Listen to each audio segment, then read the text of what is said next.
મારે મૂળભૂત વાત તો તણાવ મુક્ત જીવન ઉપર કરવાની છે, પણ પ્રથમ અગત્યની વાત આ છે અને એના આધારે આપણે થોડીક પેલી વાત સમજવાનો પ્રયત્ન કરીશું. કારણ કે આ એનઈપી અને આઈકેએસ સેન્ટરની ખૂબ જરૂરિયાત છે. આપણને બધાને મનમાં પ્રશ્ન છે અને પ્રશ્ન હોવો જ જોઈએ કે હું જ્યારે પ્રાઇમરી સ્કૂલમાં હતો, હું જ્યારે હાઈસ્કૂલમાં હતો, હું જ્યારે ગ્રેજ્યુએશન કોર્સીસમાં હતો, ત્યારે મને ચંદ્રગુપ્ત મૌર્ય ભણાવવામાં કેમ ન આવ્યા, મને ચાણક્ય ભણાવવામાં કેમ ન આવ્યા, મને સિદ્ધરાજ જયસિંહ ભણાવવામાં કેમ ન આવ્યા, મને દક્ષિણ ભારતની ચોલા ડાયનેસ્ટી એ ભણાવવામાં કેમ ન આવી. Why did I study only the Mughal and the British history? આપણે અત્યારે 6ઠા, 7મા, 8મા, 9મા, 10મા ધોરણમાં જે ઇતિહાસ ભણીએ છીએ એમાં 90% તો બ્રિટિશર્સ અને મોગલ હિસ્ટ્રી જ ભણીએ છીએ, અને એને સરસ બિરુદ આપી દેવામાં આવ્યું છે કે મોડર્ન હિસ્ટ્રી. એટલે દ્વારા એન્શિયન્ટ હિસ્ટ્રીને જુદી પાડી દેવામાં આવી છે. એ તો અહીંયા આવ્યા અને સમય વિતાવ્યો, એ ભારતનો ઇતિહાસ નથી. ભારતનો ઇતિહાસ તો નાલંદા યુનિવર્સિટી છે, તક્ષશિલા યુનિવર્સિટી છે, અને એસપી યુનિવર્સિટી ભવિષ્યમાં તક્ષશિલાની કક્ષાએ પહોંચે એટલે આ આઈકેએસ છે. આ ઇન્ડિયન નોલેજ સિસ્ટમ સેન્ટરનું ઉદ્ઘાટન એટલે કરવામાં આવ્યું છે નિરંજનભાઈ, ભીખુભાઈ, કે એસપી યુનિવર્સિટી અને ચારોતર વિદ્યા મંડળ તક્ષશિલા અને નાલંદાની કક્ષામાં ઊભી રહે અને પહોંચે, અને એની તેજ રશ્મિઓ વિશ્વભરમાં પ્રસરે, એની માટેનો આ સમારંભ છે. આજના સમારંભને તમે સામાન્ય ન ગણતા. આજના સમારંભમાં જબરજસ્ત પોટેન્શિયલ છે. આ આઈકેએસ સેન્ટરની શરૂઆત થઈ છે એ અણુ જેટલું સૂક્ષ્મ અત્યારે દેખાય છે, પણ જે અણુમાં એટોમિક એનર્જી હોય ને એટલી એનર્જી આ આઈકેએસમાં અત્યારે રહેલી છે. એ આવતા દશકોમાં અને સદીઓમાં તો ચોક્કસ એની તેજ રશ્મિઓ વિશ્વભરમાં પ્રસરશે. કારણ કે આપણે વસુધૈવ કુટુંબકમમાં માનીએ છીએ, જે G20 નું મુખ્ય આપણે સૂત્ર છે કે the hall world is a family. પૂરું વિશ્વ આપણો પરિવાર છે, ને આપણે એને સાચી સારી વાત આપવા માંગીએ છીએ. નેશનલ એજ્યુકેશન પોલિસી અંતર્ગત ભાગ્યેશભાઈ શ્રીમદ ભગવદ્ ગીતાની વાત કરી, પોતે તો ખૂબ એમાં ઊંડા ઉતરેલા જ્ઞાની અને નિષ્ણાત છે. ઇન્ડિયન ઇન્સ્ટિટ્યૂટ ઓફ મેનેજમેન્ટ અમદાવાદમાં શ્રીમદ ભગવદ્ ગીતાના કોર્સીસ શરૂ થયા. ગુજરાત સરકારે નિર્ણય લીધો કે આપણે શ્રીમદ ભગવદ્ ગીતા સ્કૂલ્સમાં ભણાવવી. તો એ જેમ વાત કરીને કે 1:20, એટલે 20 દુશ્મનો ભેગા થઈને ગુજરાત હાઈકોર્ટમાં અત્યારે અરજી નાખી છે કે સેક્યુલર કન્ટ્રીમાં શ્રીમદ ભગવદ્ ગીતા ના હોય, કારણ કે એક ધાર્મિક ગ્રંથ છે. આપણે એને ધાર્મિક ગ્રંથ તરીકે ભણાવતા જ નથી, આપણે એને એક જીવન શૈલી તરીકે ભણાવીએ છીએ. એમાં રાઈટ ભાગ્યેશભાઈ? અને જરૂરી છે ને આવશ્યક. ત્યાં 1996ની સાલમાં અમે અમેરિકા પ્રમુખ સ્વામી મહારાજ સાથે ગયા હતા. ત્યાં કેલિફોર્નિયામાં ત્યાં નદીઓના ઘાટના નામ ભૃગુ ઘાટ. એટલે અમે પેલા ગાઈડને પૂછ્યું કે આ ભૃગુ ઘાટ, તો ભૃગુ તો અમારા ઋષિ હતા, એના નામે ઘાટ અહીંયા કેવી રીતે? ત્યારે એમણે કહ્યું કે ઇતિહાસ એવું કહે છે કે તે ઋષિ અહીંયા આવેલા, ભૃગુ ઋષિ એ ત્યાં ટ્રાવેલ કરે, એટલે ત્યાં ભૃગુ ઘાટ છે. તો એ જે સંસ્કૃતિનો પ્રચાર પ્રસાર હતો, અને એ દ્વારા આવા આદર્શ મૂલ્યો આપણે વિશ્વને આપેલા, પણ વચ્ચે આ કળિયુગની થોડી ખરાબી અને થોડી એન્ટી ઇન્ડિયા કલ્ચર માઇન્ડસેટથી બધી જે ટેક્સ્ટબુક લખાણી છે અને લખાવવામાં આવી છે, એમાં આમૂલ પરિવર્તનની જરૂર છે. અને આ એનઈપી 2020 દ્વારા સારી રીતે થશે.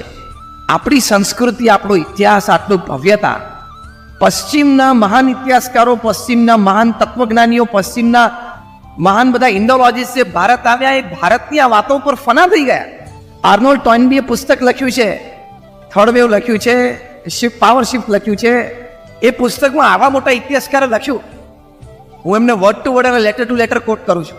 બીજા વિશ્વયુદ્ધ પછીની ઘટના વર્ણવ તમને લખ્યું છે, શબ્દશ અને અક્ષરશ કોટ કરું છું. From the time of consciousness, જ્યારેથી માણસને આમ જાગૃતતા પોતાના વિશે, સમાજ વિશે, પોતાની પ્રગતિ વિશે, ભવિષ્યનું વિચારતો થયો. From the time of consciousness until 6th August 1945, man had to live with a thought of his death as an individual.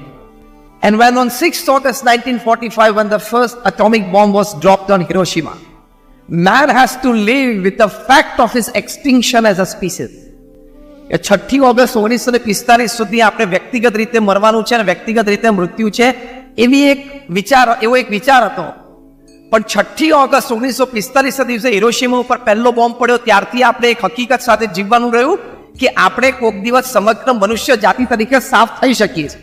આ વાત લખીને પછી એમણે સુંદર વાત, at this supremely dangerous moment in the history of this world, the only way of salvation, the only way of human civilization to survive is the Indian way. મનુષ્યને અને મનુષ્યની આ સંસ્કૃતિને બચવું હશે તો ભારતીય રીતભાત, ભારતીય રહેણીકેણી, ભારતીય પ્રણાલિકાઓ એક જ રસ્તો છે. કારણ કે આપણા ઋષિ મુનિઓએ સાક્ષાત્કારથી આ બધી વાતો આપેલી છે, ઇમેજિનેશનથી નહીં. પશ્ચિમમાંથી વાતો આવેલી છે એ ઇમેજિનેશન અને ત્યાર પછી એક્સપેરિમેન્ટેશન ઉપર આવી છે. અહીં તો સાક્ષાત્કાર ઉપરથી એ બધી વાતો ઉતરેલી છે, એટલે એમાં વધારે રિયલાઇઝેશન છે. રોલાએ લખ્યું કે if I were to tell under which sky the human mind has developed its full potential, I would without any hesitation point it to India. કે મને કોઈ પૂછે કે કયા આકાશ નીચે માણસે સૌથી પોતે વધારે પોતાનું માઇન્ડ એટલે ખાલી મગજની ચેતના, પોતાની ચેતનાને સૌથી વધારે વિકસાવી હોય અને પોતાની ચેતનાને એ જાગૃત કરી હોય તો હું કોઈ પણ જાતની શંકા વગર આઈ shell point it to India. એટલે આવા પશ્ચિમના પણ મહાન લેખકો, વિચારકોએ ભારત તરફ અંગુલી નિર્દેશ કર્યો છે. આપણે ગાંડા છીએ કે આપણે એ તરફ જઈએ.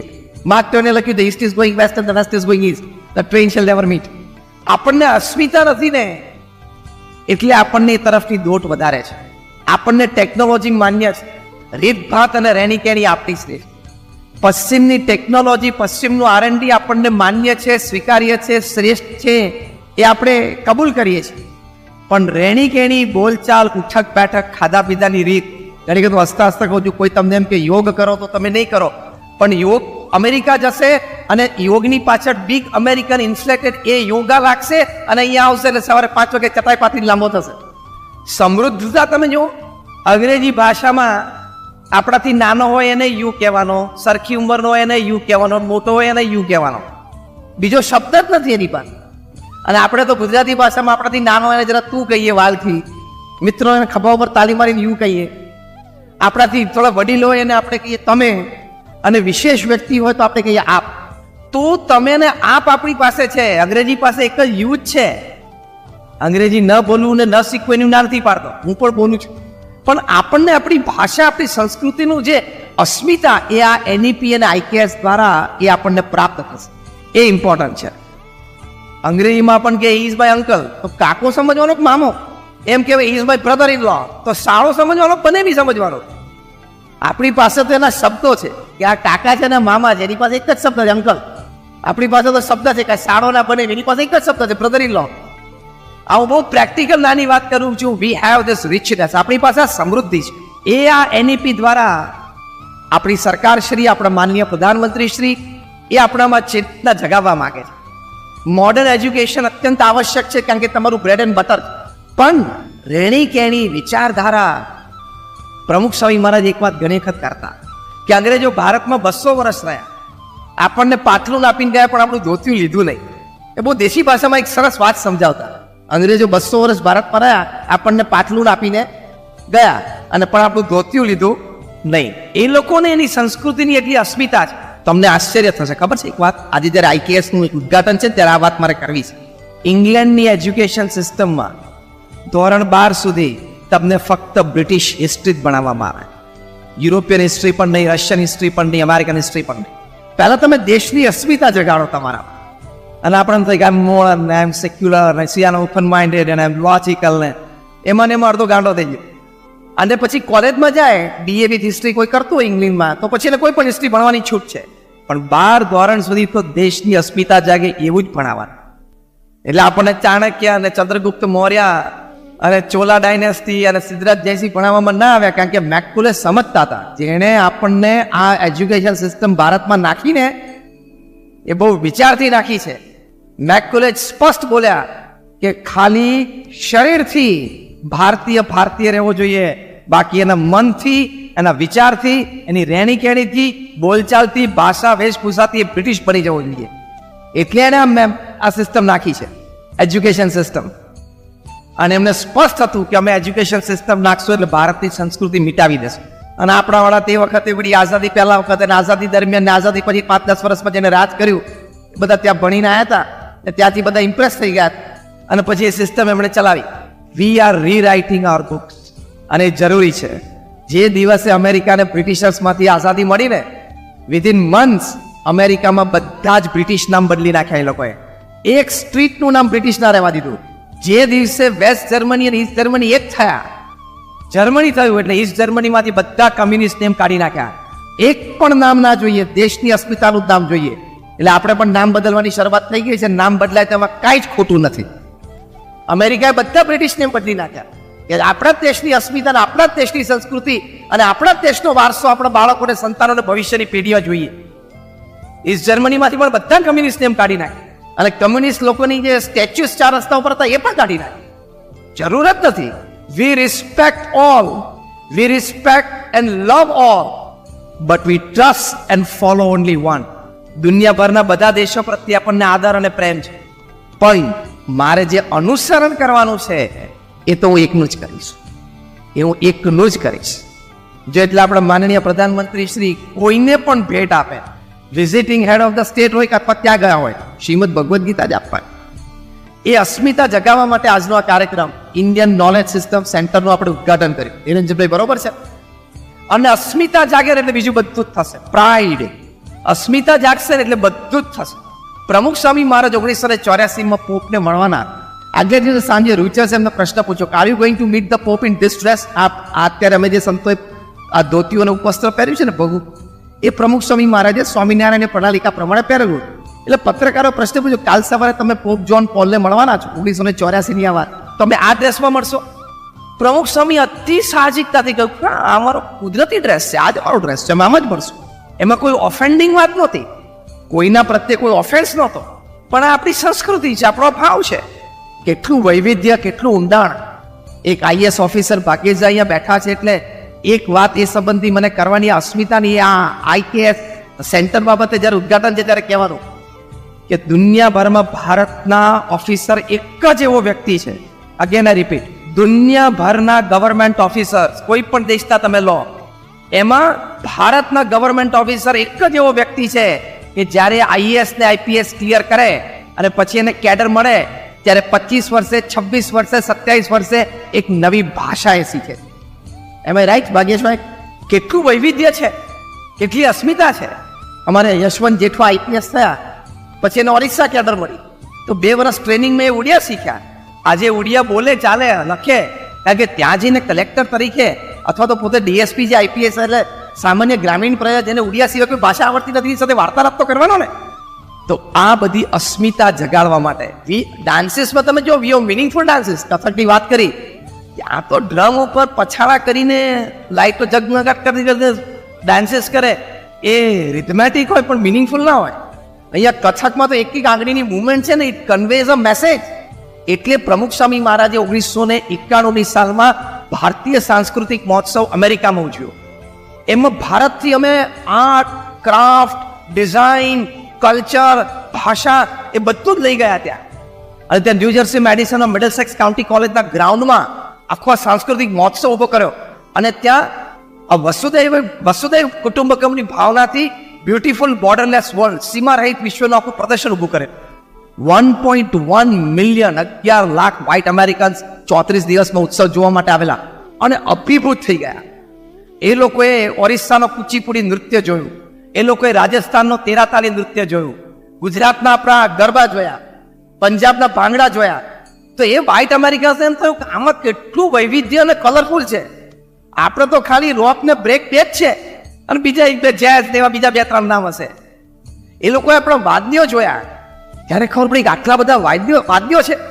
આ તમને હસતા હસતા વાત, બધાને અમારે ત્યાં પ્રેમવતી સ્ટોલમાંથી સમોસા આપવાના હતા અને જે ઇન્ડિયન ફૂડ ખવડાવતા હતા. 4000 સમોસા ત્યાં ડીપ ફ્રીજમાં રાખેલા, પહેલે જ દિવસે ખૂટી ગયા. એ સમોસાના લીધે નહોતા ખૂટ્યા, એની ભેગી જે આમલીની ચટણી હતી ને લીધે ખૂટી ગયા. આ વ્હાઇટ અમેરિકન સમોસાની સાથે એ લોકોએ આમલીની ચટણી ખાધી ને તો કે વોટ અ ટેસ્ટ. અને પ્લેટ લઈને અડધું સમોસું રાખીને લાઈનમાં ઉભા રહેતા હતા અમારા પ્રેમવતી સ્ટોલમાં. 1951ની વાત કરું છું. રોકવા પડે અને આવીને પછી સમોસું ના માગે. ધેટ બ્રાઉન લિક્વિડ આંબલીની ચટણી હતી, એમાં કંઈ લાંબુ હતું નહીં, પણ એનો જે ટેસ્ટ આવી ગયેલો આ અમેરિકન, આગળ જિંદગીમાં આંબલીની ચટણી ખાધી જ નહોતી. ફાસ્ટ ફૂડ અને બર્ગરથી જે 17 પ્રકારના રોગ છે એ લોકોએ જ સાબિત કર્યું છે, વેસ્ટમાંથી આપણે જ કર્યું. અને આ વર્ષે આપણે મિલેટ યર ઉજવીએ છીએ. પ્રધાનમંત્રી શ્રી હમણાં જ 5 દિવસ પહેલા કીધું કે મિલેટ ધાતુ જે છે એટલે કે ગ્રેઇન્સ છે એમાં વિશ્વની ભૂખ મારવાની ક્ષમતા છે. એ ધાનમાં વિશ્વની ભૂખ મારવાની ક્ષમતા છે. એટલું બધું આપણું ભારત પાસે છે. એટલે અમે સ્વામિનારાયણ અક્ષરધામમાં દિલ્હીમાં આખું એક પ્રદર્શન ઊભું કર્યું છે. બોટ રાઈડ છે. તમારે બોટમાં બેસવાનું અને 10 મિનિટની બોટ રાઈડમાં ભારત વર્ષનું 10,000 વર્ષનું માનવ ઇતિહાસ તમને જોવા મળે. તમારી બોટ નાલંદા યુનિવર્સિટીના ક્લાસરૂમમાંથી પાસ થાય. તમારી બોટ અજંતા ઇલોરાના ગુફાઓ બનતી હોય એમાંથી પાસ થાય ને બનતી હોય અને તમને પેલા ટાંકણી અને હથોડાથી કામ થતું હોય બધું તમને સંભળાય. એટલે એનઈપી આઈકેએસસી ને આઈકેએસસીના સેન્ટરના બધાને એક વખત તમે અક્ષરધામ દિલ્હી સાથે ગ્રુપ ટૂર કરજો. આ એક્ઝિબિશન જોશે ને એટલે બધાને અસ્મિતા જાગશે. આ આપણો ભવ્ય વારસો છે. એમાં જે આ મને વિષય આપ્યો છે, મને કહેલું કે તમે અડધો કલાક બોલજો, એટલે 15 મિનિટ પહેલા હું આ બોલ્યો, કારણ કે જે યોગ્ય હતું અને જે સમારંભ છે. હવે એના આધારે તણાવ મુક્ત જીવન, stress is an inevitable part. એ જીવનમાં બધાને આવે જ છે, એમાંથી કોઈ દૂર રહી શકે. હવે એને મેનેજ કેવી રીતે કરવું ને એ જ સમજવાનું છે.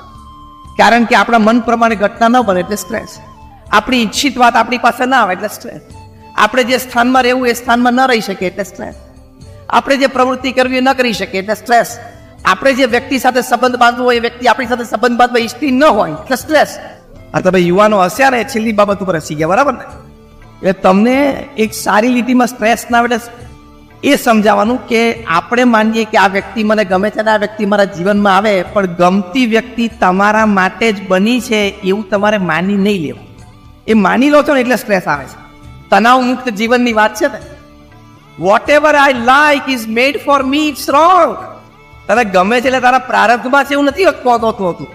એમ તો ઘણા બધાને થવું હોય કે મને ગૂગલના સીઈઓ થવું છે, માઇક્રોસોફ્ટના સીઈઓ ગમે તો બધાને છે, પણ હવે તારા પ્રારબ્ધમાં નથી, તેઓ કદાચ પુરુષાર્થ નથી કર્યો, વોટ એવર. એટલે આવી બધી જગ્યાએથી તણાવ આવે છે. પણ બહુ જ પ્રેક્ટિકલ સ્ટેપ તમને કહું કે તણાવને મેનેજ કેવી રીતે કરવું. ફરી વખત, સ્ટ્રેસ ઇઝ ઇનેવિટેબલ, આવશે તો ખરો જ તણાવ. સંબંધોમાંથી આવશે, કાર્યમાંથી આવશે, અને ત્રીજી આપણા સ્વભાવ પ્રકૃતિમાંથી આવશે. હવે એને મેનેજ કેવી રીતે કરવું એક સમજવાનું. સી યુ કાન stop the rain, you have to use the umbrella. તમે વરસાદ નહીં રોકી શકો, પણ તમારે છત્રી અને રેનકોટનો ઉપયોગ કરતા શીખી જવાનું. એમ તણાવ રોકી નહીં શકો, તમારે એને મેનેજ કરતા શીખી જવાનું. તો પહેલો પ્રેક્ટિકલ સ્ટેપ શું છે? જ્યારે સ્ટુડન્ટ્સ બેઠા છે ને, આપણે છેલ્લા કંઈક 5 રાઉન્ડ પૂરા થાય એવું મને વાઇસ ચાન્સલરશ્રીએ કહ્યું, નિરંજનભાઈ, કે લોકોના ક્વિઝ, ઓનલાઈન ક્વિઝ કોમ્પિટિશન ને પછી ગ્રાન્ડ ફાઇનલ એનો કાર્યક્રમ છે. તો તણાવની દ્રષ્ટિએ યુવાઓ માટે પહેલો પ્રેક્ટિકલ સ્ટેપ છે પ્રિપેર વેલ, તૈયારી સારી કરે. અત્યારે યુવા અવસ્થા છે, તમારી પાસે સમય છે, તો કોઈ પણ કાર્ય કરવાનું હોય, કોઈ પણ જગ્યાએ પરફોર્મ કરવાનું, તો તમારે પ્રિપેર સારું કરવું પડે, પુરુષાર્થ. તો તમે સ્ટ્રેસને મેનેજ કેવી રીતે કરી શકશો? તમે સારું પરિણામ લાવવાની શક્યતા વધારી શકશો, સંતોષકારક પરિણામ લાવવાની શક્યતા વધારી શકશો. અને જ્યારે સંતોષકારક પરિણામ આવે ત્યારે આપણને સ્ટ્રેસ ઓછો આવે અથવા ન આવે. તો પહેલો પ્રેક્ટિકલ છે પ્રિપેર વેલ. હંમેશા સારું હોમવર્ક કરો. અને વિધાઉટ પ્રેપરેશન નોબડી પરફોર્મ્સ, કોઈ પરફોર્મ ના કરી શકે. સચિન તેંડુલકર આટલા God gifted cricketer, God of cricket કહેવાય, અને કેટલી આવડત એમનામાં, તો પણ કેટલું પ્રેપરેશન કરતા હતા. આજે વિરાટ કોહલીની ફિટનેસ માટે રોજના 2 કલાક કાઢે છે. અને તું એમ કે આમ લગભગ તો આ 2 ચેપ્ટરમાંથી તો છેલ્લા 3 વર્ષમાં ક્વેશ્ચન પેપરમાં કંઈ પૂછાયું નથી, એટલે નહીં પૂછાયો આ વખતે. હું પ્રેક્ટિકલ બોલું છું ને એટલે આ બધાને ખબર પડી જાય કે છેલ્લા 3 વર્ષના પેપર મેં રિફર કે એમાં લગભગ આ 2 ચેપ્ટર્સમાંથી કંઈ પૂછાયું નથી, એટલે લગભગ આ વખતે તો નહીં આવે. અને જ્યારે લગભગ નહીં આવે એવું થાય ને એ વખતે જ એમાંથી આવે છે. એમ રાઈટ ઓર રોંગ? અને પછી પ્રશ્ન શરૂ થાય. એટલે પ્રિપેર વેલ. સચિન તેંડુલકર આટલા ગોડ ગિફ્ટેડ ક્રિકેટર, એ રિટાયર થયા ત્યારે એમની માટે તમે અભિપ્રાયો સાંભળો. એડમ ગિલક્રિસ્ટે કીધું કે I have seen God, he bats at number 4 in India. મેં ભગવાનને જોયા છે, 4થા નંબર ઉપર બેટ કરે છે ઇન્ડિયામાં. પાકિસ્તાનના આટલા મોટા પેસ બોલર વકાર યુનુસ, એને પૂછ્યું કે ડિસ્ક્રાઇબ સચિન ઇન 1 લાઇન, સચિનનું એક વાક્યમાં વર્ણન કરો. એને એક વાક્યમાં જે વર્ણન કર્યું છે એ કે Sachin can play a glance to a pace bowler with a walking stick. સચિનને હાથમાં બેટ નહીં આપવાનું, પેલો ગરડો માણસ લાકડી લઈને ચાલે, લાકડી આપવાની. અને મારા જેવો પેસ બોલર સ્વિંગિંગ ડિલિવરીઝ નાખે ને 140 કિલોમીટરે, તો લેગ ગ્લાન્સ એ લાકડીથી મારી શકે. એટલું એનું જજમેન્ટ અને પરફેક્ટ છે. એ સચિન તેંડુલકરને પૂછ્યું કે 20 વર્ષથી તમારી અંતરરાષ્ટ્રીય